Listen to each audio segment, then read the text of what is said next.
शरीर, विचार और भाव, इन तीनों खूंटियों से मुक्त होने की एक ही साधना है जो अध्यात्म जगत की सबसे शक्तिशाली साधना है, और उस साधना का नाम है साक्षी साधना। साक्षी अध्यात्म की आत्मा है। दुनिया में बहुत से धर्म हुए, बहुत सी साधनाएं हुई, लेकिन साक्षी सबकी पराकाष्ठा है। दुनिया में जितने भी धर्म हुए वह सब कुछ करने या कुछ ना करने तक सीमित रह गए। किसी ने कहा 10 कमांडमेंट्स हैं, यहूदियों की 10 आज्ञाएं हैं। डूज एंड डोंट्स पर ही सारे धर्म सीमित हो गए। लेकिन साक्षी धर्म कहता है करने ना करने के चक्कर में मत उलझो। तुम इस अस्तित्व में जो तुम्हारी हैसियत है उसके सत्य को जान लो। इस अस्तित्व में तुम्हारी हैसियत सिर्फ देखने वाले की है, करने वाले की नहीं है। तुम करता नहीं, सिर्फ दृष्टा हो, सिर्फ साक्षी हो, सिर्फ देखने वाले हो। जब इस सत्य को जान लोगे तो तुम्हारे जीवन में रूपांतरण की बहुत बड़ी घटना घटित होगी। इस सत्य को आत्मसात कर लो। जब सदगुरु नानक कहते हैं हुक्मी रजाई चलड़ा नानक लिखिया नाल, उसके हुक्म से राजी होकर चलना, क्योंकि नानक लिखिया नाल, जो कुछ होना है वही होगा, अन्यथा नहीं होगा। तो समझ क्या कहती है? जो कुछ होना है वही होगा। तो समझ क्या कहती है? समझ कहती है जो हो रहा है उससे राजी हो जाओ। जो तेरी मर्जी हो वही मेरी मर्जी बन जाए, इतनी शक्ति दे दे। और सारे अध्यात्म जगत के जितने भक्ति के गीत हैं, सबका सार यही है कि कैसे तुम उसके साथ राजी हो जाओ। ऐसा नहीं है कि तुम उसका हुक्म चल रहा है, मैं तो उसके हुक्म से नहीं चलूँगा।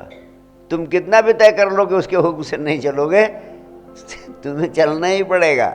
और अगर तुम विरोध करोगे तो तुम्हारी जिंदगी में पीड़ा होगी, दुख होगी, अशांति होगी, तनाव होगा, उपद्रव होगा। तुम मरोगे, मारे जाओगे, लहूलुहान हो जाओगे। जैसे 2 तिनके बह रहे थे नदी की धार में। नदी में भयंकर बाढ़ थी और 2 छोटे छोटे तिनके उस बाढ़ के जल में बह जा रहे थे। एक तिनका बड़ी अकड़ में था, देखता हूँ मैं नदी के धार के साथ नहीं बहूँगा। वो संघर्ष कर रहा था, उल्टी दिशा में जाऊँगा। और दूसरा तिनका, उसने अपने को छोड़ दिया जल की धार के हवाले कि जिधर ले जाना है ले जा। दोनों तिनके साथ साथ थे। एक तिनका बड़े संघर्ष में था कि मैं नहीं जाता उधर जिधर जा रही है जल की धार में, तो उल्टी दिशा में जाऊंगा। लेकिन दूसरा तिनका अपने को जल की धार के हवाले छोड़ चुका था। वह दोनों जा रहे थे, दोनों साथ साथ थे, लेकिन एक के भीतर संघर्ष था, अशांति थी, तनाव था, उपद्रव था। और दूसरा जल की धार पर सवार हो गया था बादशाह की तरह, जिधर ले जाए उधर जाने को तैयार। चॉइस तुम्हारी है, तुम किस तिनके की तरह जिंदगी जीना चाहते हो। विरोध से भरी हुई जिंदगी या हवाओं के साथ राजीनामा करके हवाओं पर सवार बादशाह की तरह सवार हो जाने की जिंदगी। अगर तुम राजी हो जाते हो उस तिनके की तरह जो जल की धार पर सवार हो गया था, तो तुम्हारी जिंदगी में आनंद ही आनंद है। तभी रस की धार है और तभी जिंदगी की घटनाएं तुम्हें दुखी नहीं कर पाएंगी। दुख की हवा निकल जाएगी, क्योंकि तुम्हारे भीतर सर्व स्वीकार का भाव आ गया। अन्यथा करने की गुंजाइश ही नहीं है, अन्यथा करने की संभावना ही नहीं है। तुम सिर्फ देख सकते हो, देखने वाले हो। ऐसा नहीं है कि तुम अन्यथा कर सकते हो, अन्यथा तुम्हारी करने की हैसियत ही नहीं। तो ये समझ जिसके भीतर आ जाए वही साक्षी हो सकता है। इसीलिए मैं कहता हूँ समर्पण है प्राण अध्यात्म का, और सीधे अस्तित्व या परमात्मा के नाम पर समर्पण हो पाना कठिन होता है। इसीलिए कहते हैं कि सदगुरु के माध्यम से तुम समर्पण करो। पहले इतना तो शुरू करो कि सद्गुरु से राजी होना सीखो। अगर तुम सद्गुरु से ही नहीं राजी हो सकते हो तो परमात्मा और अस्तित्व इतने विराट हैं, कैसे उनसे राजी हो सकोगे? उनका तो संदेश भी तुम्हें मिलने में बहुत देर लग जाएगी, तब तक तुम्हारी जिंदगी ही चली जाएगी। अस्तित्व का संदेश, परमात्मा का संदेश प्राप्त करने में तुम्हें कई जन्म लग जाएंगे, नहीं पाओ। इसीलिए अध्यात्म के वैज्ञानिकों ने कहा पहले तुम सद्गुरु से राजी होना सीखो तो मेरी मर्जी को अपनी मर्जी बना लो। मैंने कहा साक्षी साधक का दिन शुरू होता है 3 साधनाओं से। व्यायाम 40 मिनट, विश्राम 1 घंटे ध्यान के माध्यम से। जो मैंने ध्यान के लिए 1 घंटा दिया है उसका अर्थ है विश्राम।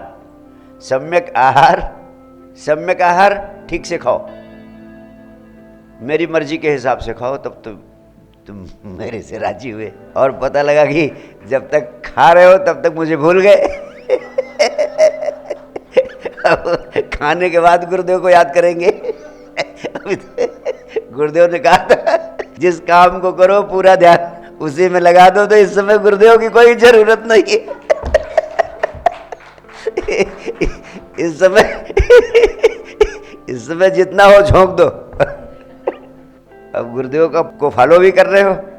तो सम्यक आहार को ठीक करो। आहार ठीक नहीं करोगे तो मरोगे, अस्पतालों के चक्कर काटोगे और साधना और अध्यात्म धरा रह जाएगा।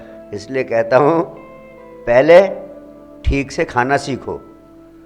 सबसे महत्वपूर्ण कृत्य है आपकी ज़िंदगी का भोजन, चूँकि जो चीज़ भीतर ले जाते वो आपके शरीर को ही नहीं, आपके मन, आपके भावनाओं को, आपके आत्मा को, सबको प्रभावित करता है। इसलिए अलर्ट शुरू होता है आहार से। और सम्यक व्यायाम, खा लोगे, व्यायाम नहीं करोगे, खाना जहर बन जाएगा। निश्चित रूप से तुम्हें मार देगा वो भोजन, क्योंकि जो खाना, पचाना और भोजन को बाहर करना है, इन तीनों कामों में बड़ी शक्ति लगती है। अगर हिसाब से आपने खाना पीना नहीं किया तो मरोगे, कोई डॉक्टर नहीं बचा पाएगा। इसलिए बी योर ओन डॉक्टर। तो मैंने कहा पहले सद्गुरु से राजी होना सीखो, वहाँ से शुरू करो, तब तुम साक्षी बन पाओगे। साक्षी अगर तुम बन गए, समर्पण का भाव आ गया, सद्गुरु के साथ राजी होना सीख लिया, तो तीनों खूंटियों से मुक्त होने की कला तुम्हें बड़ी सरलता से आ जाएगी।